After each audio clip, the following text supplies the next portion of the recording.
Welcome back to Street Wisdom. Now, let's talk about happiness. Kaya naniniwala ko na lahat tayo gustong maging masaya, di ba? And, pero I'll talk about something different right now. Lalagyan natin ng one more word before happiness. Let's talk about complete happiness. Okay? Gusto mo maging masaya? Yes, ako rin. Pero mas gusto ko yata yung maging kumpletong masaya. Okay? And I have 3 questions here na all throughout the time, I have realized these questions are very important to ask ourselves. No? These 3 questions ay share ko sa iyo. So please watch until the end. Dito, pag nasagot mo to lahat ng yes, then I could say you are completely happy. Okay?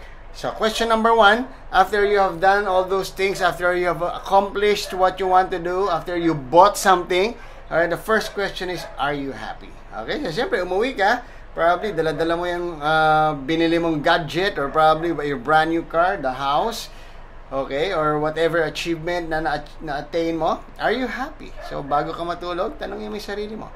Alright, question number 2, are the people around you happy? Okay, so yung bang mga taong nakapaligid sa iyo, especially those who cares for you, especially those who loves you, the people around you, okay, are they happy that you are happy?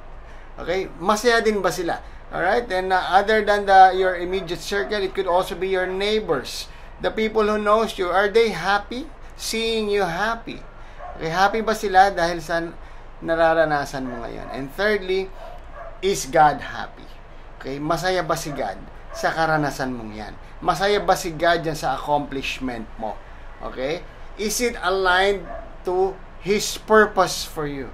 Okay, not your purpose. Okay, not our personal purpose, the purpose of God for our life.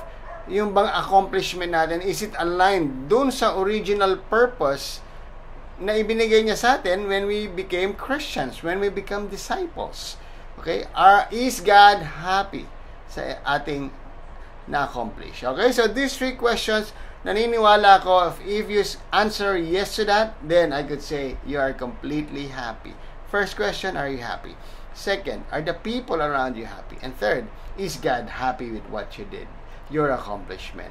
Okay? Is it aligned to His purpose for your life? Okay? So maraming salamat po. Again, ako po si Coach Kiko, your life and happiness coach. If you think I made sense, please like, please comment, please share, please subscribe to my YouTube channel. And I can share to you a lot more mga natututunan ko po.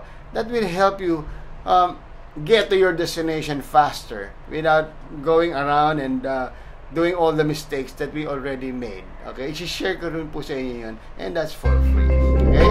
Please, follow me. Thank you so much po again. Magandang buhay po sa inyo.